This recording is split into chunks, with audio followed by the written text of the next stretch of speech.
देव्यः। ओम नमः देव्यः। ओम नमः देव्यः। मंगलम भगवान वीरो मंगलम गौतममुनि मंगलम पुण्यपुण्डाद्यो जैन धर्मोस्तु मंगलम सर्वमंगलमांगल्यं सर्वकल्याणकारकं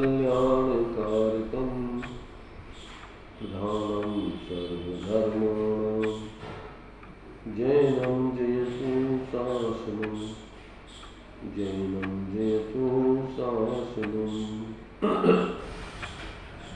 मुक्ता मुक्तैकरूपोऽय कर्मभिः संविदारिणा अक्षयं परमात्मानं ज्ञानमूर्तिर्नमामि तम्। सर्वकर्म से मुक्त हुए पर यो ज्ञानादियुक्त सदा एक रूप अक्षय परमात्म ज्ञानमूर्ति को नमन सदा।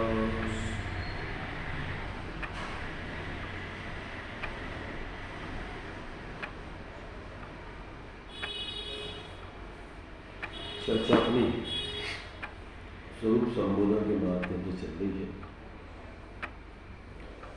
विषय आत्मा को पहले स्यादवाद रूप से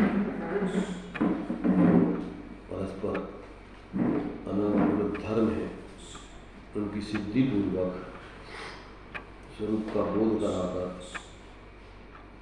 फिर उस आत्मा को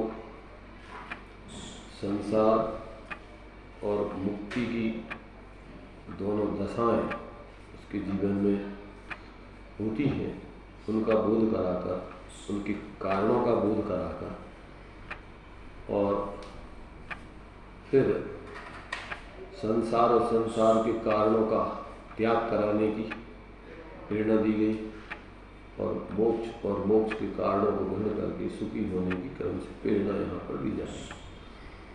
अभी तक अनेक दृष्टिकोणों से आत्मा को परस्पर विरुद्ध धर्मात्मक किस रूप है उसकी सिद्धि यहाँ 8वें छंद तक अपन ने यहाँ पर की है। अभी कल 8वां जो छंद पढ़ा था अपन ने उसमें आत्मा को परस्पर विरुद्ध धर्म इसमें पाए जाते हैं और अस्ति नास्ति से जो विधि निषेधात्मक रूप में उसमें धर्म है उसका निरूपण करके और आत्मा को समूर्ति और अमूर्ति अर्थात आत्मा किस प्रकार की मूर्ति है और किस प्रकार की मूर्ति नहीं है उस बात का यहाँ स्पष्टीकरण किया। तो ये कल अपन ने 8वें छंद में वो पढ़ा था कि वो आत्मा किस तरीके से किस विधि से वह वो अस्थि रूप है, किस विधि से नास्ति रूप है और किस प्रकार से वो अमूर्तिक है, किस प्रकार से मूर्तिक है। थोड़ा सा उसका फिर से एक बार अपन आध्यात्मिक दृष्टि से रिवीजन करके आगे आत्मा के बंध मोक्ष आदि की दशा कारणकारी आदि का निरूपण क्रम से आगे समझेंगे। तो यहाँ देखिए इसमें कहा है कि ज्ञान मूर्ति अमूर्त आत्मा का विधि निषेधात्मक पद्धति से यहाँ परिचय किया गया है। इसमें भी वस्तु का स्वरूप समझने के लिए जीव अनादि से बोध की ओर नहीं आया, इसलिए कुछ कठिन मालूम पड़ता है। फिर भी कुछ चित्त देने से वस्तु के भीतर का स्वरूप नजर आता है। देखिए, वस्तु स्वरूप का निर्णय दिए बिना कोई धर्म का पालन हो ही नहीं सकता। इस कारण जिसे धर्म पालन करना है, धर्म का लाभ लेना है, अपने जीवन को सफल करना है, उसे वस्तु के स्वरूप का सही निर्णय बना लेना चाहिए।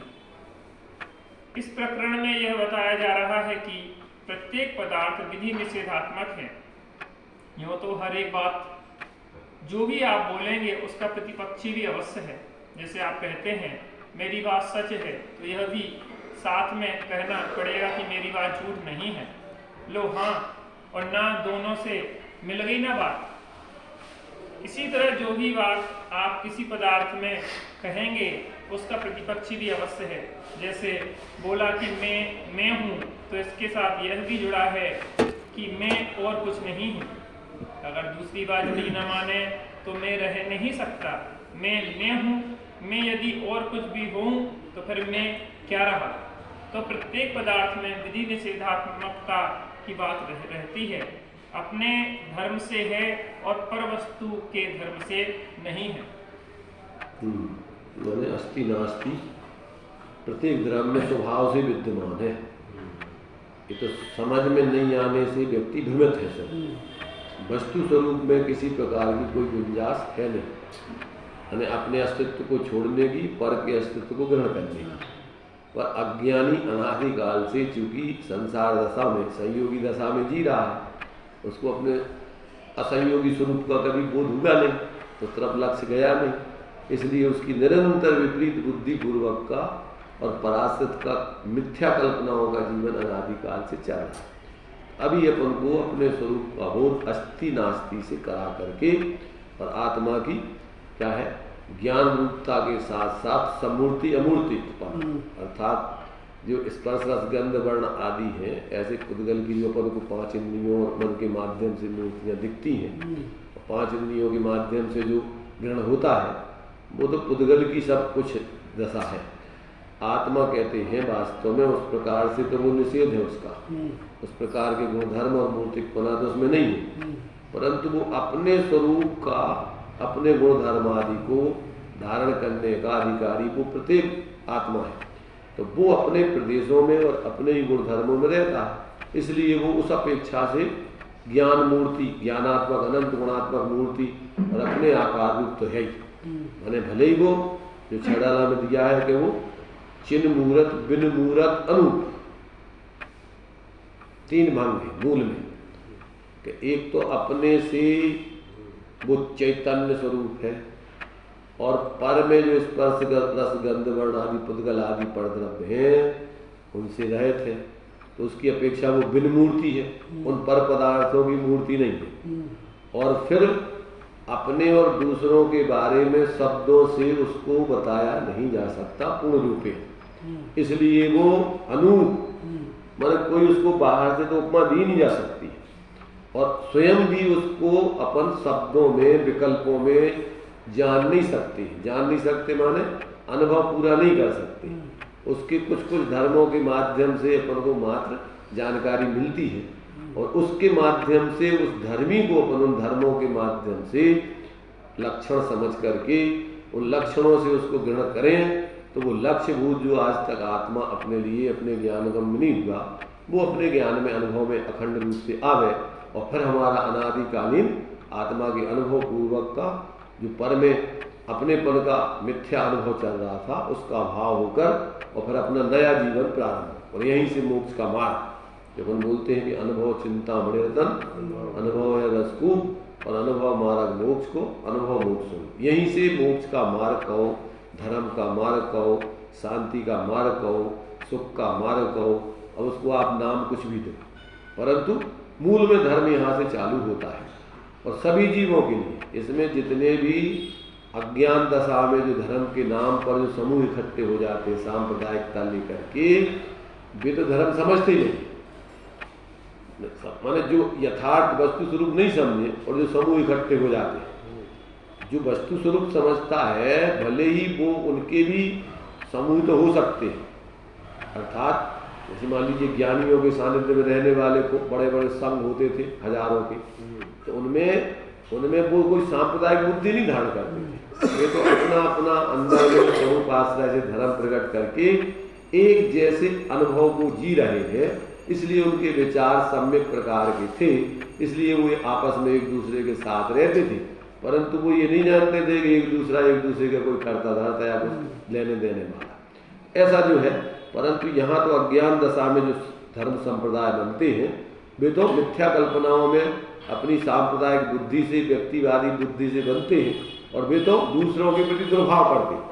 जो सच्चे धर्मात्मा होते हैं वो किसी के प्रति दुर्भाव तो करते नहीं, स्वभाव से तो सबको अपने समान ही जानते हैं, और पर्याय में उनको स्वरूप का बोध नहीं है तो वो जानते हैं कि भैया इनको ये क्षणिक परिणति में अज्ञानता चल रही है, विपरीतता चल रही है, वो कभी भी छूट सकती है, इसलिए उनके प्रति कोई मिथ्या धारणा बना के उनके प्रति दुर्भाव नहीं करते।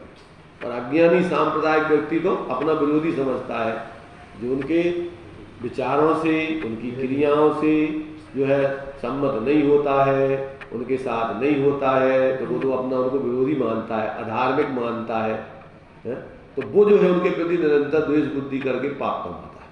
तो सांप्रदायिक व्यक्ति तो निरंतर दुर्भाव करता है, अपना दम और दूसरों के प्रति क्या है, हीनता का भाव। परंतु जो सम्यक दृष्टि धर्मात्मा है उनके जीवन में तो अपने स्वरूप की आराधना करके सम्यक ज्ञान पूर्वक निष्कषाय वृत्ति चलती है, इसलिए उसमें उनको किसी प्रकार के कोई दुर्भाव पैदा होने का तो काम ही नहीं है। और जितना भी अस्थिरता जन्य भाव है उसमें वो वस्तु स्वरूप को समझकर यथायोग स्वाश्रय से उसका अभाव करना चाहते हैं। तो ऐसा अपन को यहाँ ये बात समझने लायक है। ये बता रहे हैं कि भाई अस्थि नास्ति से अपन अपने स्वरूप को समझकर पहले सविकल्प ज्ञान में और फिर अंदर में निर्विकल्प अनुभव के तल पर तो जाकर के हम वास्तव में अपने स्वरूप को यथार्थ समझेंगे। अब यहाँ इन्होंने दृष्टांत दिए अनेक प्रकार के कि प्रत्येक वस्तु अपने स्वरूप से रहती है और पर रूप से नहीं रहती। तो ये अस्थि नास्ति से प्रत्येक वस्तु का ऐसे स्वरूप है, और ऐसे एक वस्तु में रहने वाले गुणधर्म भी अपने रूप से रहते हैं, पर गुण रूप आदि से कथनचित नहीं रहते। इसलिए उनमें भी क्या है, विधि निषेधात्मकपना माने अस्थि नास्तिपना घटित होता है।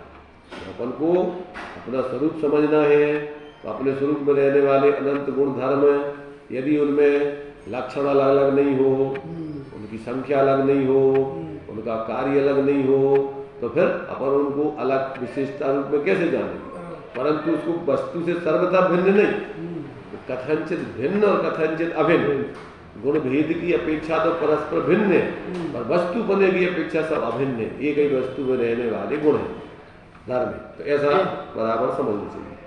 जैसे चौकी के रूप से है और चटाई आदि के रूप से नहीं है, मनुष्य के रूप से है और सिंह व्याघ्र आदि के रूप से नहीं है, तो प्रत्येक पदार्थ का अस्तित्व पर के नास्तित्व से जुड़ा हुआ है। इसी को कहेंगे स्याद्वाद अनेकांत, और यह ही जैन शासन का प्राण है। यह ज्ञान मूर्ति आत्मा समूर्ति भी है और अमूर्ति भी है। मैं आत्मा क्या हूँ, जरा इसका ढांचा तो चित्त में खींचे। मैं आत्मा क्या हूँ, जरा इसका ढांचा तो चित्त में खींचे। जब हम किसी पदार्थ का अस्तित्व देखते हैं तो उसका आकार, उसका रूप चित्त में आया करता है।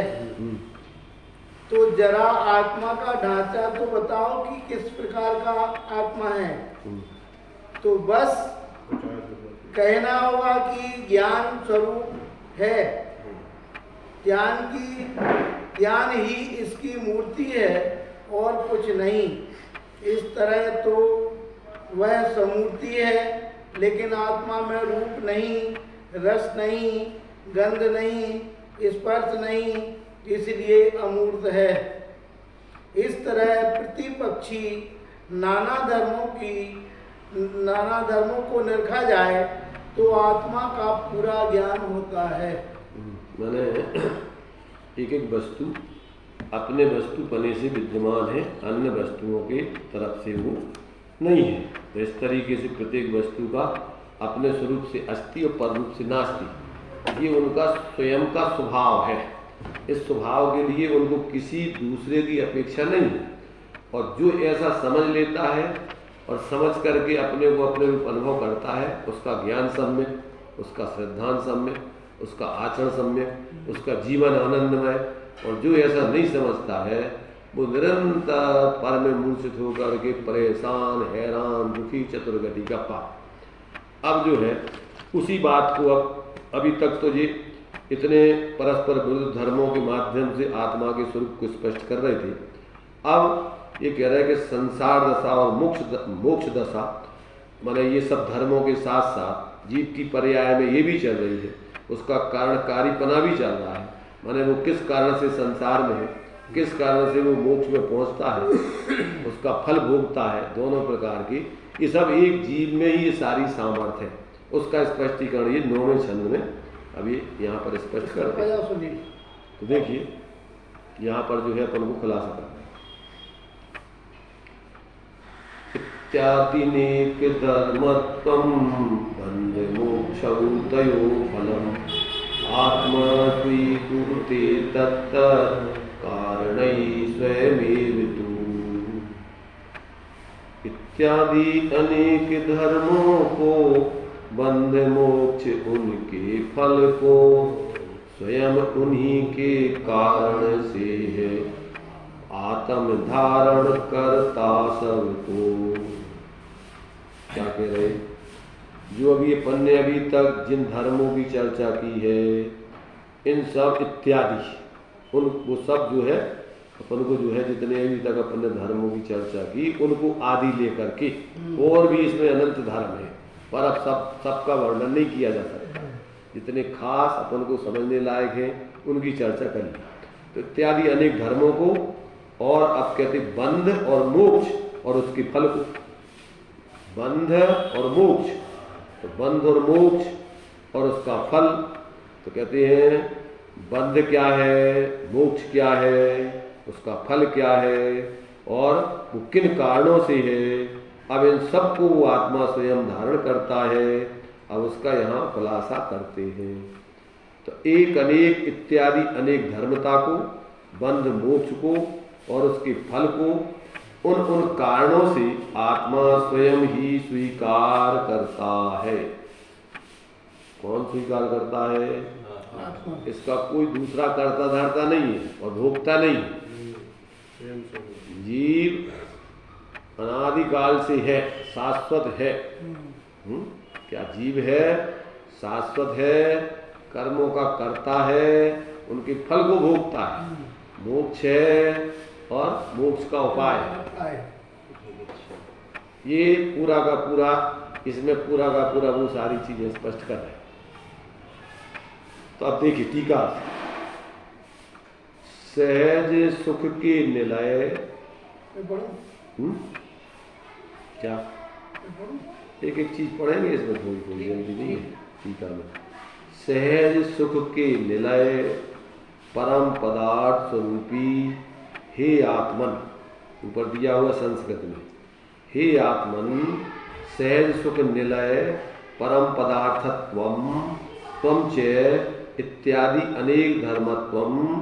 ये उसी के हिंदी करके इसमें लिखा दीजिए। तो कहते हैं कि सहज सुख का निलय, सहज सुख का माने ऑटोमेटिक, इसके लिए कोई कहीं से बनाना नहीं है, नेचुरल। हाँ, नेचुरल जो है वो सुख का घर है आत्मा, सुख का भंडार है।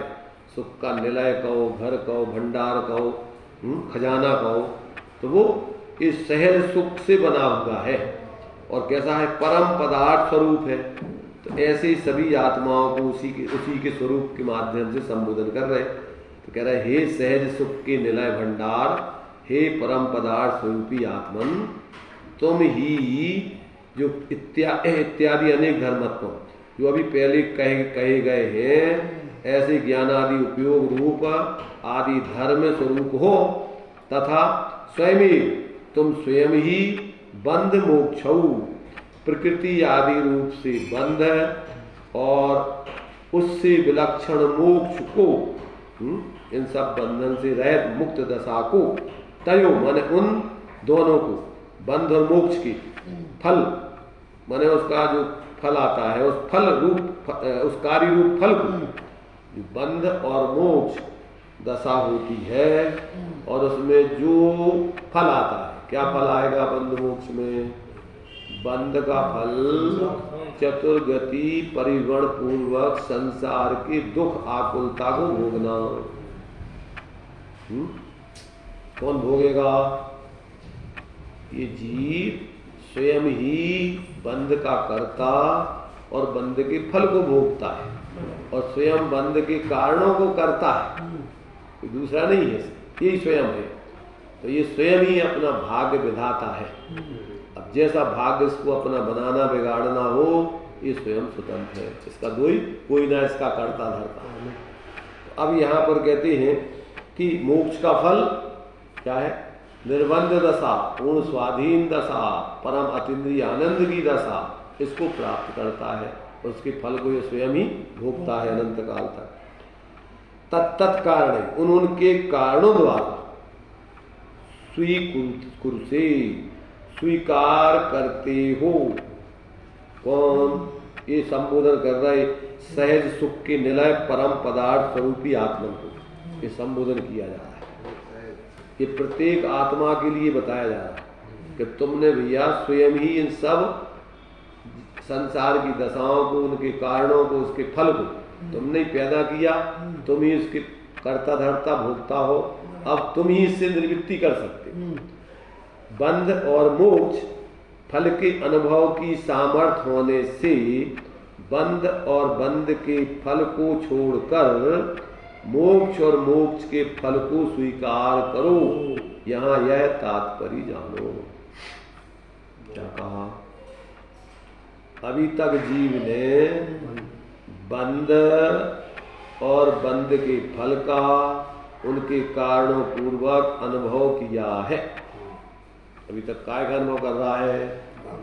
सुत परिचिदान भूदा सब्बस्वी काम भोग बंध कथा एयत्तस्वलंबो नवरी ना सुलहो विहत्तस्य। आज तक उसने अपने उस एकत्र भक्त स्वरूप को जाना नहीं, परिचय किया नहीं, उसका अनुभव किया नहीं और अनुभव करने वालों की संगति नहीं की, उनकी मानी नहीं। इसलिए क्या हो रहा है कि चतुर्गति का पात्र बना हुआ है, निरंतर दुख का वेदन कर रहा है, आकुलता आकुलता आकुलता। तो अब यहाँ कहते हैं ये तुम्हारे लिए, यहाँ ये तो बताया कि तुम्हारी ये दशा संसार में है।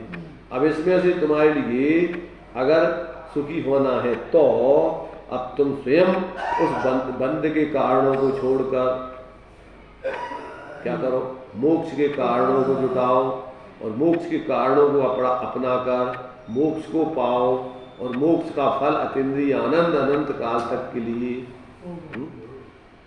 रही है। अनंत काल यथा तथा से परम है। ज्ञान शरीरी त्रिविध कर्मल वर्जित सिद्ध महंता उते है निकल अमल परमात्म भोगे सर्व अनंत काल तक ज्यों का त्यों एक जैसा, वही का वही नहीं,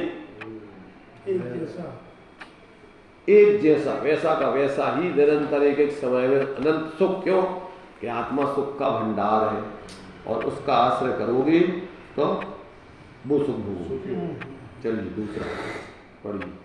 अनेकांतात्मक पद्धति से पहले कहे हुए आत्मा के अनेक धर्मात्मक पने का उपसंहार कर पर के संयोग और वियोग की अपेक्षा से उत्पन्न होने वाली पर के संयोग और वियोग, संयोग नहीं संयोग, संयोग पर के संयोग संयोग और वियोग की अपेक्षा से उत्पन्न होने वाली उसकी तत्व व्यवस्था को भी कारण आदि का उल्लेख करते हुए स्पष्ट करते हैं। अब ये टीका में उसका स्पष्टीकरण। टीकार्थ आत्मसात करता है। कौन आत्मसात करता है? आत्मा आत्मसात करता है, स्वीकार करता है। वह क्या क्या स्वीकार करता है?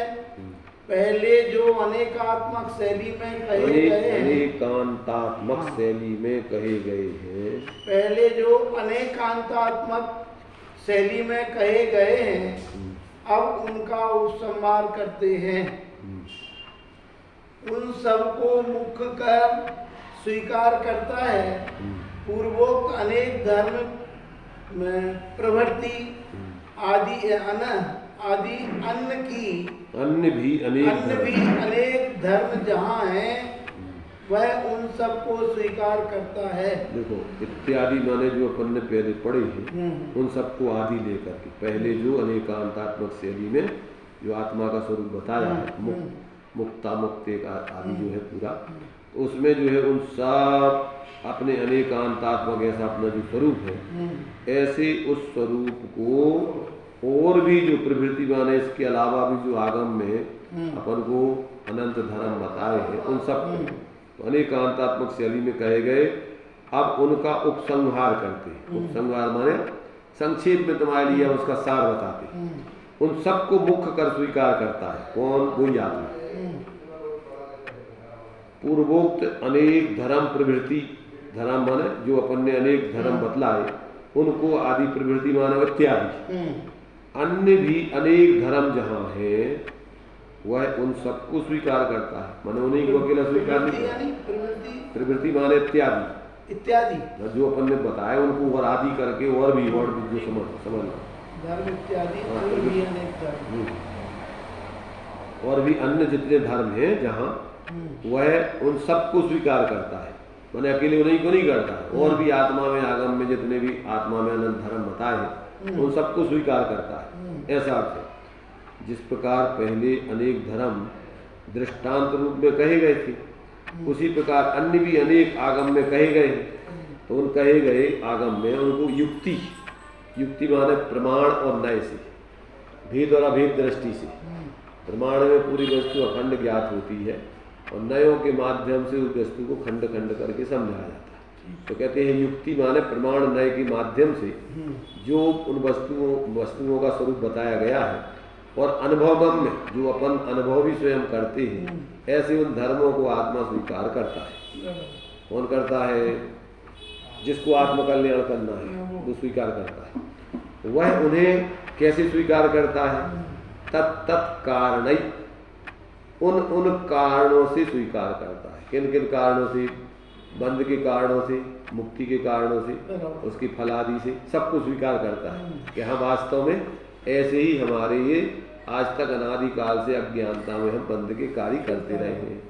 मिथ्यात्वृत्ति प्रमाद कसायुग बंध हेतुआ या मिथ्या दर्शन ज्ञान चारित्राणी संसार मार्गा और यदि ये प्रत्यनीकानी भवंती भव पद्धति यानी सम्यक दर्शन ज्ञान चारित्राणी मोक्ष मार्ग सदृष्टि ज्ञान वृत्तानि धर्मम और यदि ये प्रत्यनीकानी भवंती भव पद्धति।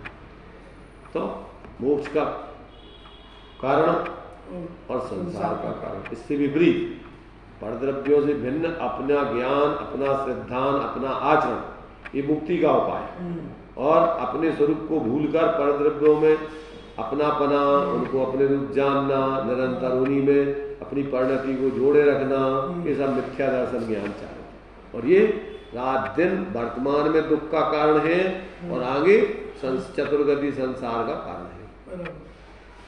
अब ये जिसकी समझ में आ जाता है तो फिर वो अपनी परिणति को, अपने ज्ञान श्रद्धान को पर में एकत्व ममत्व रूप तो जोड़ते नहीं और प्रयत्न पूर्वक अगर सामर्थ्य हुए तो अपने में लीन हो जाओ, अंतर्मुख में तुम भगवान बन जाओगे, पूर्ण सुखी हो जाओगे। क्योंकि तुम अगर सुख चाहते हो और अगर नाटक करना है तुम्हें धर्म का तो आज तक कर ही रहे। भगवान के मंदिर में चले जाओ, मूर्ति के सामने चले जाओ, कुछ भी बोलत रहो, विधान कर लो और मंदिर बनवा लो, मूर्तियाँ और अपना मान सम्मान ले लो, ये जो कुछ करना है करते हो। इसमें कहीं कोई धर्म तो है ही नहीं। अगर तुम ऐसे धर्म को समझकर और अपने जीवन में इसको अपनाओ तो फिर वो सहचरभूत या पूर्वचर निमित्त बनता है। और अगर उसमें तुमने अपना इस परमार्थ स्वरूप को तो समझा नहीं, इसका आश्रय तो किया नहीं और उन्हीं में तुमने भ्रम से धर्म बुद्धि करके लगे रहे तो शांति तो मिलेगी नहीं और नई भ्रांति पैदा करके धर्म के नाम पर चतुर्गति में घूमते रहो।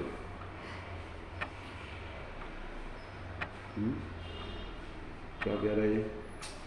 अगर तुमने उससे ये प्रयोजन नहीं साधा, कौन सा? अपन को अपने पर से भिन्न जानकर मानकर उसकी साधना में नहीं लगे और बाहर में ही सब एक दूसरे को नाटक करके धर्मात्मा पना दिखाते रहे। अहो रूपम अहो स्वरम वाली दशा। तुम उनका सम्मान करोगे, तुम्हारा सम्मान करें, दो ही एक ही से, न उनको धर्म करना न उनको धर्म करना। पैसे वालों का क्षय समबुद्धि वाले विद्वान सम्मान करवा देवे और विद्वानों का पैसे वाले सम्मान कर दे, माला डार के मंच पे बुला के और प्रशंसा, अरे साहब क्या गजब का आपने धर्म सुनाया है। उन्होंने कहा, अरे साहब क्या आप लोगों की धार्मिकता है? कितना साधर्मियों के प्रति बात चल रहे, कितना समर्पण है। ओह ऐसे लोग मिलेंगे नहीं दुनिया। तो ये हम कह रहे हैं कि अगर तुमने ये किया, मात्र तुमने जो प्रयोजन था वो नहीं साधा, तो आज तक अपन ने अपने को ठगा है, दूसरों को नहीं ठगा। भ्रम में मत रहना। सब जानते हैं कि अपन कोरे घड़े हैं, कुछ भी नहीं है अपने पास, रूखे सूखे हैं। जब तक अंदर में स्वरूप का बोध नहीं होता तब तक वो मायाचारी छोड़ता नहीं है, समझ रहे ना। वो झूठी जीवन में अपनी ख्याति लाभ पूजा जो अपन बोलते हैं, जो ख्याति लाभ पूजा आदि चाहे धर करे विविध विविध दे दाय, सारे काम इसी के लिए करता है। वो धंधा करता है, मकान बनवाता है, कपड़े पहनता है, काय के लिए? लोगों की नजरों में अच्छा दिखने के लिए, अच्छा जीवन जीने के लिए नहीं, देखने लोगों में हम अच्छे दिखें सिर्फ इसके लिए। तो ये जो है, जब तक उसको सही अर्थों में अंदर में स्वरूप बोध नहीं होता, स्वरूप की रुचि जागृत नहीं होती, उसकी आराधना नहीं करता, तब तक उसका ये नाटक चलता ही रहता है, तब तक उसका ये झूठा जीवन प्रदर्शन चलता ही रहता है। तो यहाँ आचार्य कह रहे भैया अब समय अपने पास अनंत काल हो गया, अब अगर तुम थक गए हो तो शांति से अपने अंदर देखो, इधर उधर मत देखो, और अपने जीवन का सम्यक शोधन करके और सच्चा जीवन जीने का प्रयत्न करो ईमानदारी से, और सच्चे अर्थों में सुखी हो। इधर उधर भटक करके और समय खराब मत करो। बाहर में कहीं धर्म नहीं है, दुनिया में कहीं भटक जाओ, घूम आओ, सारी दुनिया घूम ली, पंच परावर्तन में कोई क्षेत्र बाकी नहीं है, कोई समय बाकी नहीं है, कोई बाहर के ये बाह्य पदार्थ कोई बाकी नहीं जिनको तुमने अनेकों बार अपना नहीं माना, पर कोई तुम्हारा हुआ नहीं। धर्म से तुम भटकते रह सकते, और धर्म के नाम पर तीर्थ क्षेत्र फलाने और ढीकड़े, ये एक बार जो मूल तीर्थ है जिससे तैरा जाता है उसको देखा नहीं, तो बाहर में जो औपचारिक तीर्थ है जहाँ पर महापुरुषों ने आत्माराधना की है, वहाँ जाकर के भी तुम नाटक करोगे, कुछ नहीं होगा। व्यर्थ में ही तुम अपनी ताकत का अपव्यय करके और वहाँ पर अपने को मानोगे कि हम तो तीर्थ वंदना करें, और ज़्यादा से ज़्यादा बाहर में करके बताओगे कि हम बहुत करे आए, हमने तो 100 वंदना कर ली और 150 कर लिया।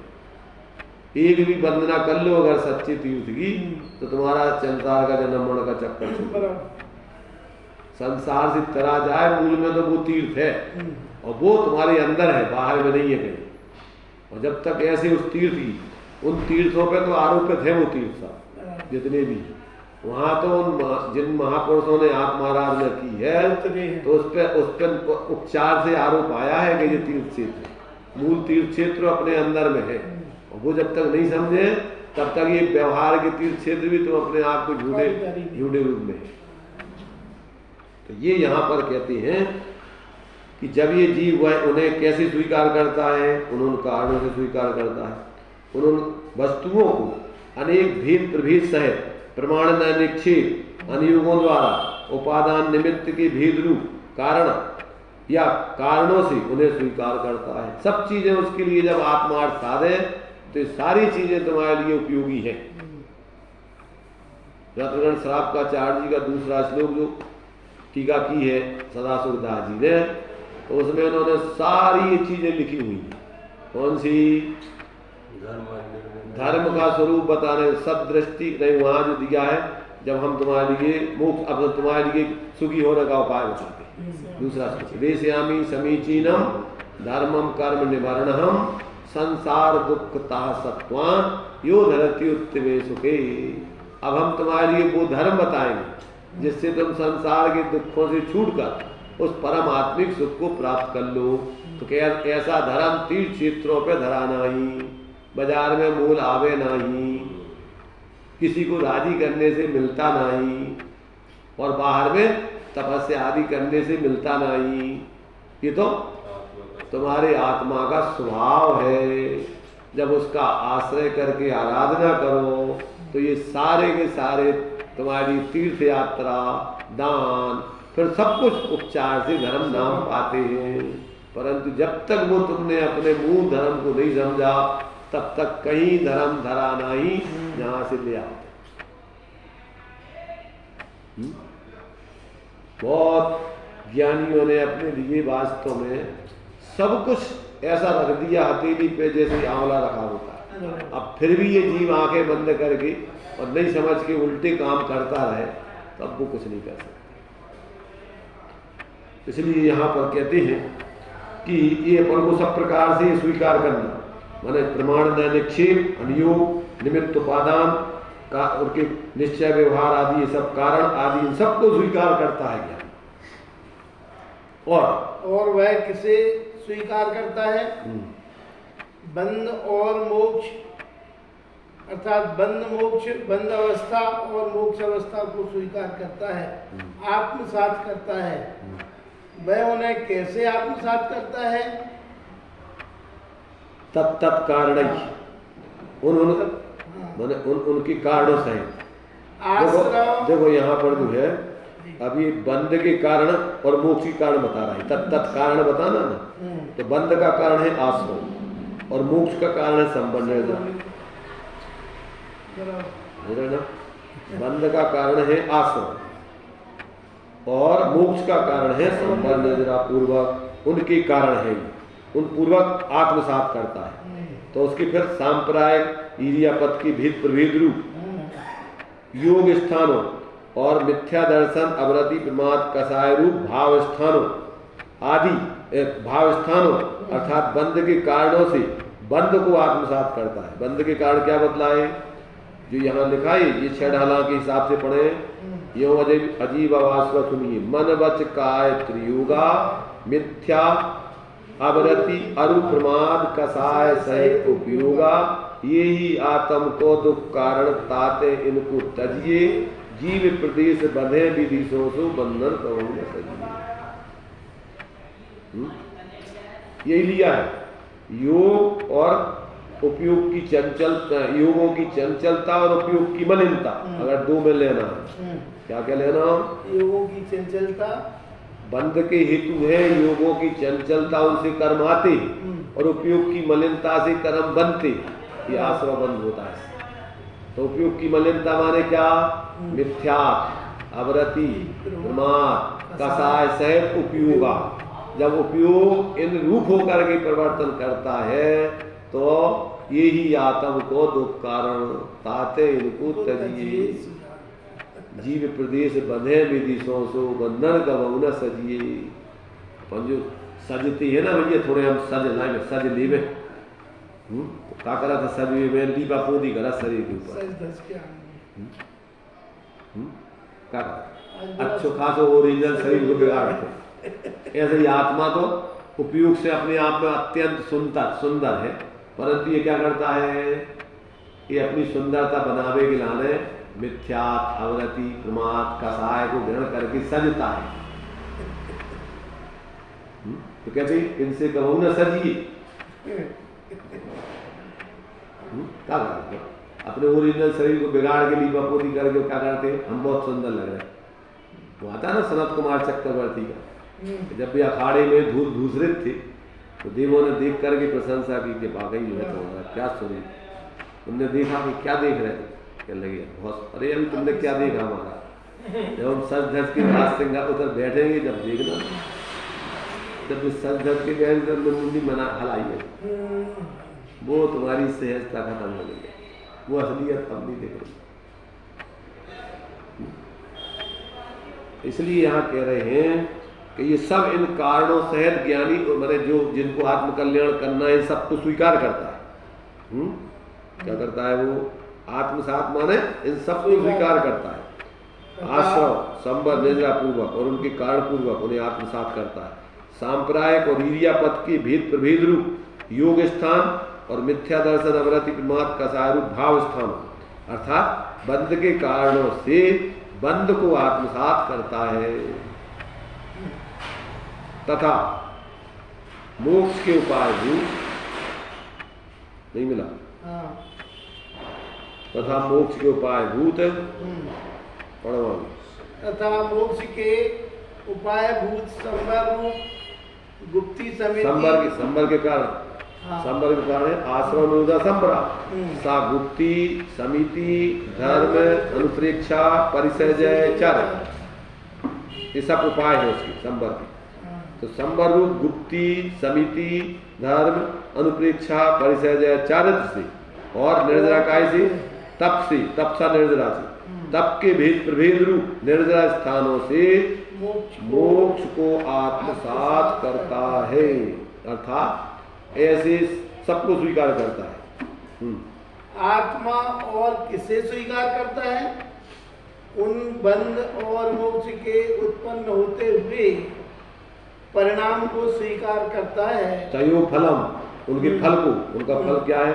उन बंध और मोक्ष के उत्पन्न होते हुए परिणाम को, यानी जो अपन बंध में जैसे भाव होते हैं और मोक्ष में जैसे भाव होते हैं, उन सबको स्वीकार करता है। अवस्थान्तर यानी दूसरी अवस्था रूप होता है, यानी बंध की अवस्था दूसरी है और मोक्ष की अवस्था दूसरी है, तो उन सबको स्वीकार करता है। यह इसका अर्थ है।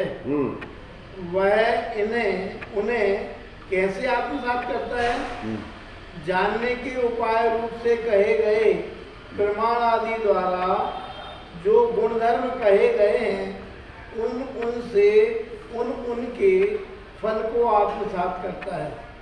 अर्थात जो बंध के कारण कहे गए हैं उनसे उनके फल को, और जो मोक्ष के कारण कहे गए हैं उनसे उनके फल को आत्मसात करता है। हाँ, माने जो बंध के कारण है उनसे स्वीकार करके आत्मसात करके संसार की चतुर्गति दुख को भोगता है, उसके फल को भोगता है। और जब मोक्ष के कारण कहे गए हैं उन कारणों को आत्मसात करके संसार के दुखों से छूटकर स्वाधीन मोक्ष सुख का तेन्द्रीय आनंद भोगता है। तो ये इस रूप में ही प्रत्येक आत्मा अपने कारण सहित कार्यों के उसके फल को क्या करता है? भोगता है, उसके फल को स्वीकार करता है, माने उस रूप अनुभव करके जीता है। यहाँ विशेष यह है कि स्वयं स्वभाव से स्वभाव का उल्लंघन न करते हुए ही इन सब को आत्मसात करता है, इन रूप परिणामित होता है, ऐसा अर्थ है। इससे परिणामन में दूसरी वस्तुओं के कर्तृत्व का और ईश्वर कर्तृत्व आदि का निषेध हो जाता है। मैंने ये कह रहे हैं कि वो स्वयं ही इन सबको स्वीकार करता है, इसमें कोई दूसरा इसका कर्ता धरता नहीं है।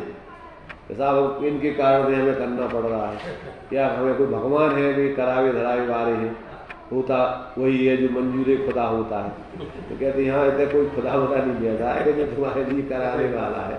ये तो स्वयं तू ही ईश्वर है, तू ही उसके कर्ता धरता है, उसके फल को भोगता है, ऐसा तू जानना। तो कहते स्वभावेश्वर और विभावेश्वर, वो जड़ेश्वर और चेतनेश्वर वो तो होगा स्वपर, पर यहाँ एक ही जीव का विभावेश्वर और स्वभावेश्वर, माने स्वभाव रूप परिणमन करने के लिए स्वतंत्रता और विभाव रूप परिणमन करने की स्वतंत्रता, ये विभावेश्वर और स्वभावेश्वर। कर्म चेतना, कर्म फल चेतना और ज्ञान चेतना, ये दोनों चेतना अशुद्ध चेतना है, और एक ज्ञान चेतना स्वभाव चेतना। इन दोनों में तेरी स्वतंत्रता। ईश्वर माने क्या? जिसके ऊपर कोई दूसरा नहीं है, तो ये स्वयं ही उसका कर्ता धरता है, इसलिए स्वयं ही ईश्वर है। दूसरी वस्तुओं के कर्तृत्व का और ईश्वर कर्तृत्व आदि का। दूसरी वस्तु माने अपन कर्मों को दोष दो, तो भैया हम क्या करें, कर्म हमें बहुत, अरे कर्म बेचारे कौन, भूल तेरी अधिकारी, अग्नि सह घनघात लोहे की, तू स्वयं उनकी संगति करके दुखी होता है और अब दोष उनको देता है, अपनी करनी आप करे सिर्फ औरन के धरता, कि अनादिकाल की इसकी भूल है, और जब तक ये भूल नहीं मिटे तब तक तू अपनी गलती को स्वयं कैसे सुधारेगा, दूसरों के भरोसे बैठा रहेगा तो। तो ये बहुत ही सुंदर तरीके से जो है इन्होंने न्याय से ये सारी बातें सिद्ध की है। बंध, मोक्ष, उसका फल, उसकी कारण आदि, ये सब जब ये व्यक्ति ऐसा न्याय से युक्ति पूर्वक समझता है, अर्थात प्रमाण नयादिक और निक्षेप आदि से ये सब चीजें जैसे निश्चय व्यवहार आदि कारणों के साथ में स्वीकार करता है, तो इसके लिए फिर सब भ्रांति दूर और फिर किसी प्रकार की इसकी कोई शिकवा शिकायत हो गई थी, ये स्थान नहीं है, समझे ना। अब वो करके भैया वैसा है और वैसा है, फिर यहाँ शिकवा शिकायत करने की गुंजाइश नहीं है। तो इस प्रकार से यहाँ कहा भी है, वैसा ही कहा भी गया है, स्वयं कर्म करोत्यात्मा स्वयं तत्फल मनुष्य स्वयं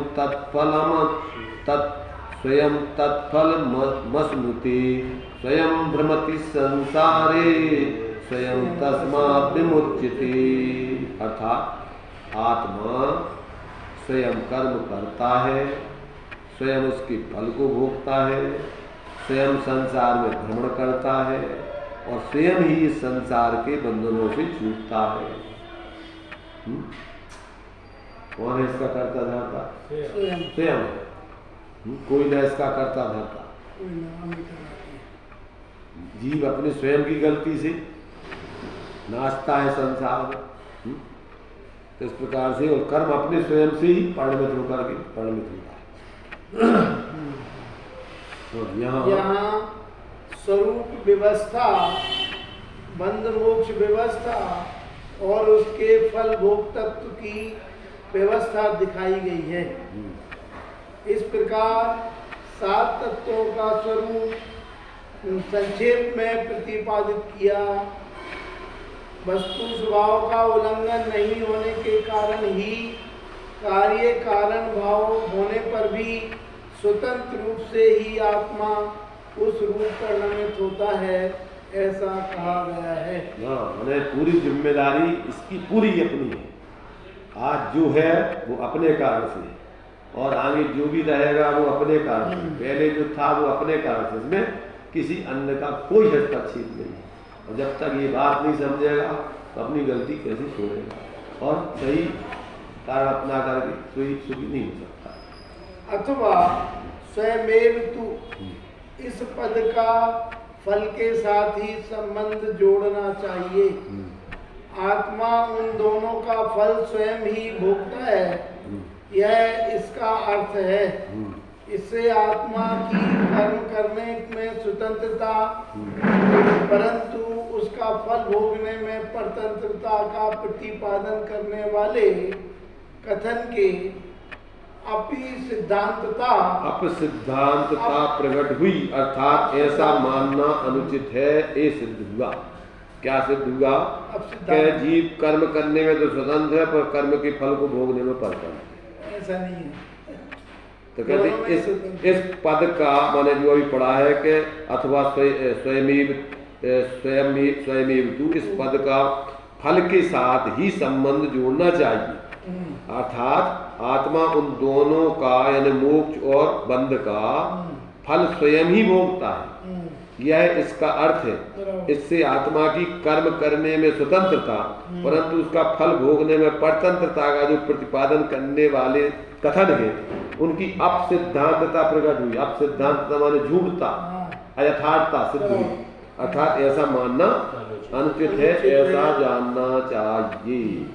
कर्म फल भोगने की परतंत्रता क्या?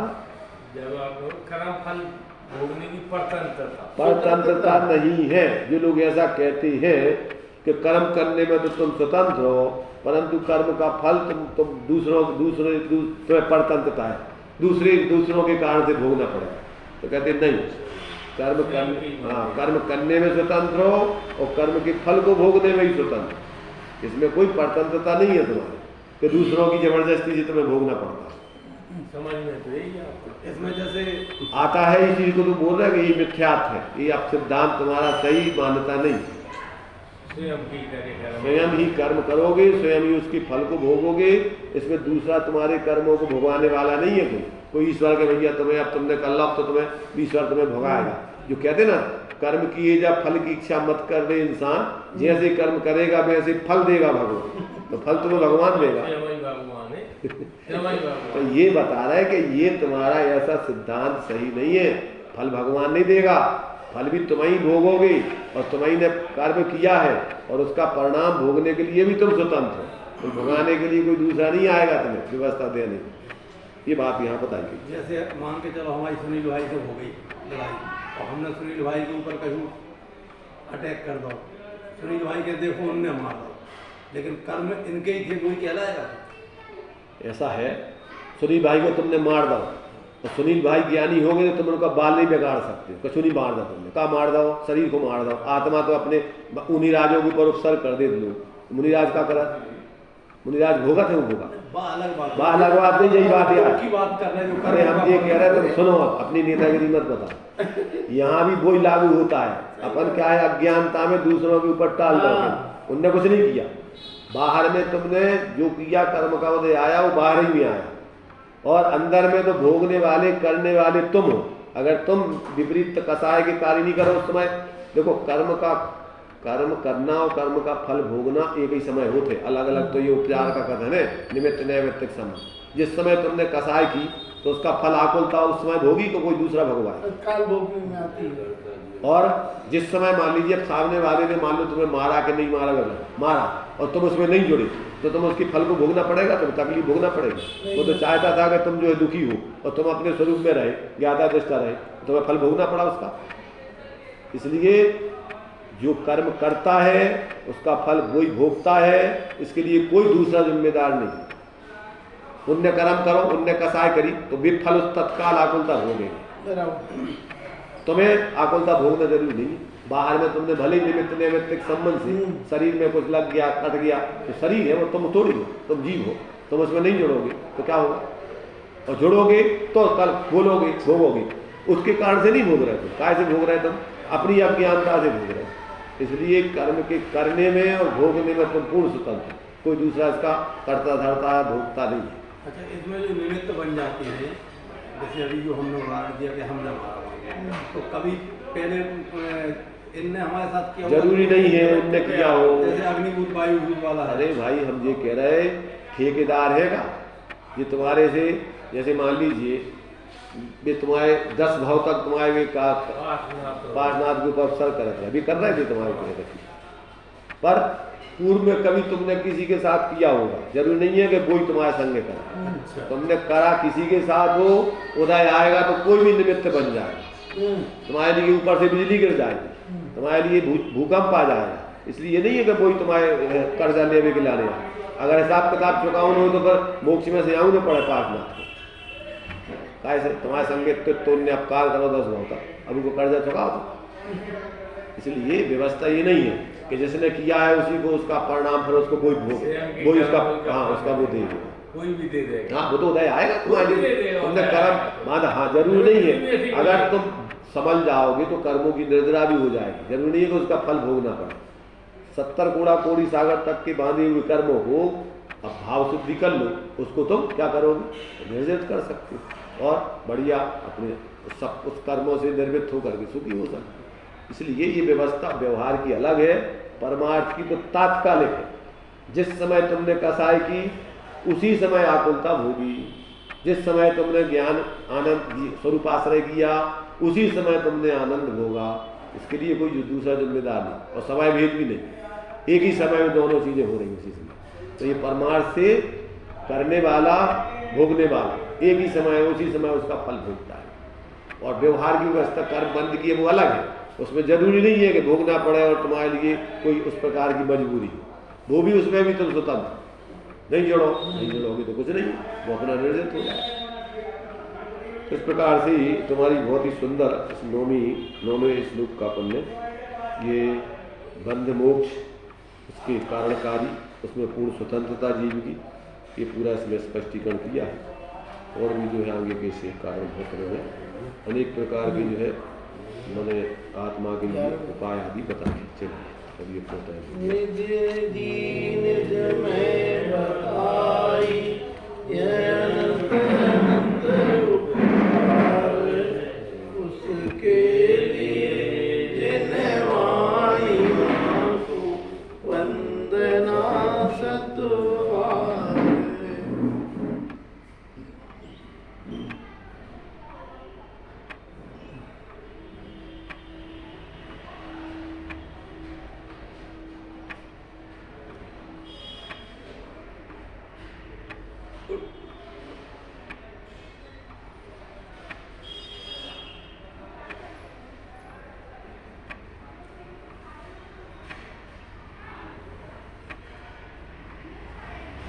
द्वादशांग निर्माण माता की कंठ।